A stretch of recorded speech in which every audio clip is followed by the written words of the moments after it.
Hello everyone, welcome back to the Hearth. I hope you enjoy the story I've got planned for this video.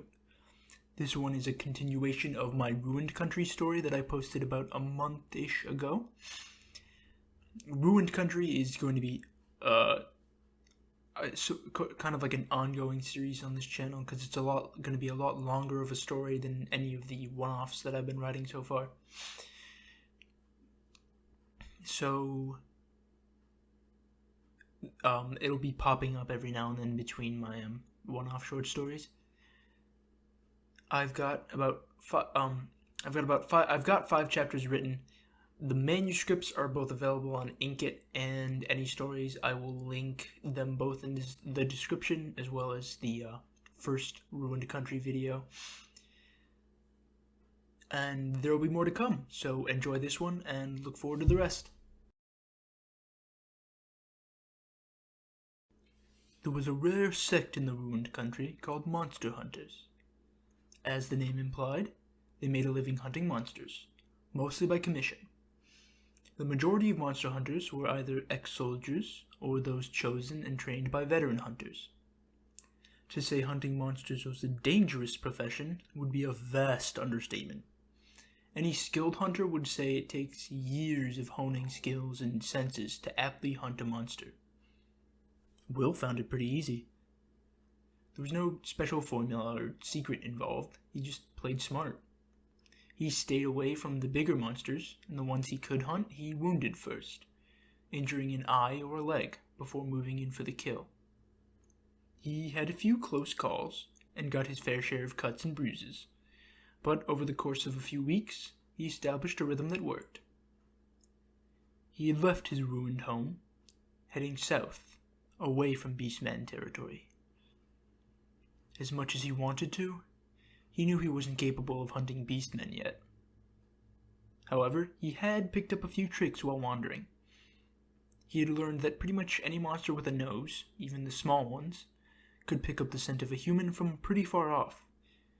But he could mask his scent by rubbing himself with mud or plants, although mud was a bit easier to use. He learned how to start a fire using his knife and a rock, and through that learned it was a good idea to keep on his toes when he stopped to rest.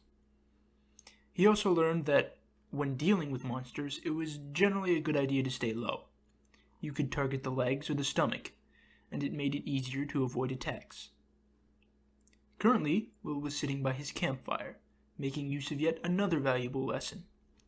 Mantiffs, dog-sized creatures that resemble the praying mantis, could be roasted into a rather tasty dish. They weren't the most dangerous monsters in the area, but they were aggressive, so it had taken him a few days to properly hunt one. He leaned against a tree, toasted exoskeleton crunching between his teeth. As he ate, he pondered his mission.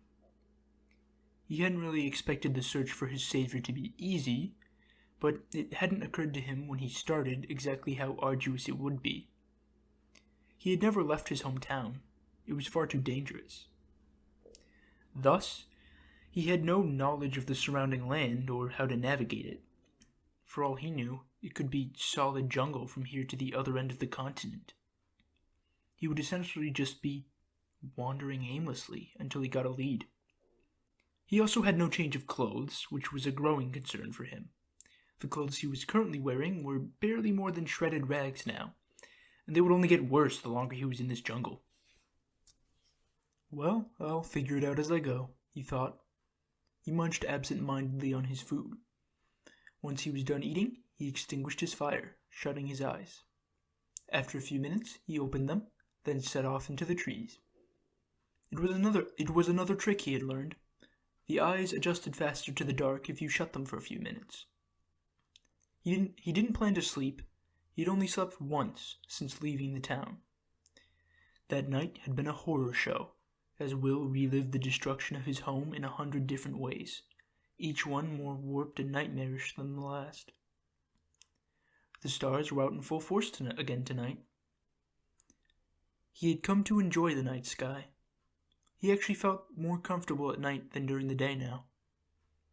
Perhaps it was simply where he was, but the quiet was comforting. He glanced up at the stars as he walked. counting them. A few nights ago, he had counted more than 60 stars.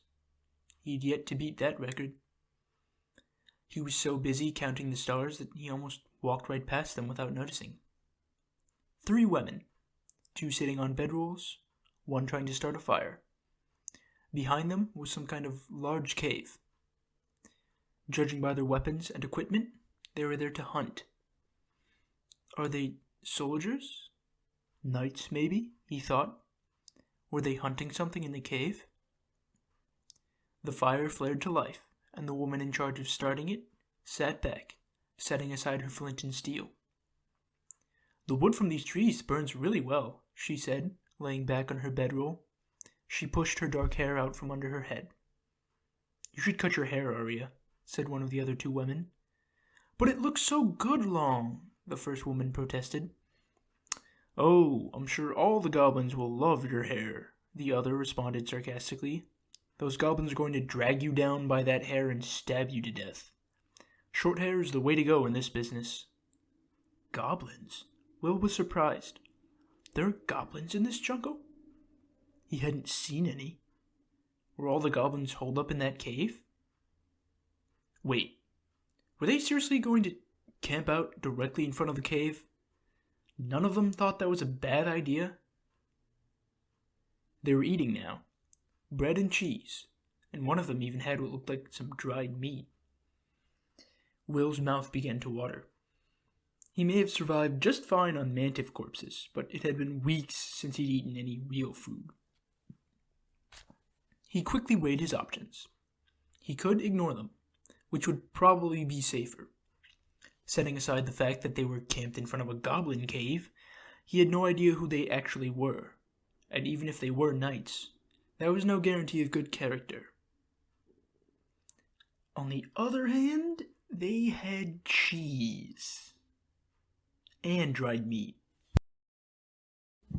He stepped into the firelight, startling all 3. In an instant, they were ready for combat, but relaxed when they realized their unexpected guest was a child.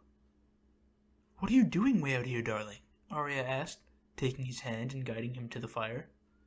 "I'm walking," he responded, "although mostly I'm hungry." "Of course, you must be starving." She handed him some bread and meat. Will dug in wordlessly. He wasn't starving, not by any means. He ate more because he finally had real food to eat than out of hunger. As he ate, introductions were made. In addition to Arya, there was Reyna and Cassie, and they were, as it turned out, monster hunters. The cave was a goblin nest, and they were being paid by a nearby village to clear it.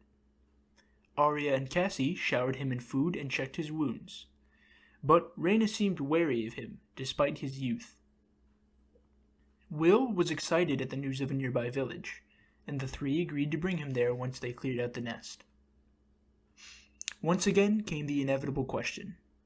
"What are you doing out here?" Arya asked. His ragged appearance alone was enough to raise questions.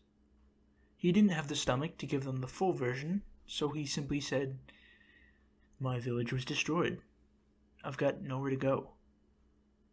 They sat around the fire quietly. He didn't expect them to say anything. There was nothing they could say. He chewed, staring into the fire. He swallowed and finally spoke. "Do you really think it's a good idea to spend the night sitting in front of the goblin nest?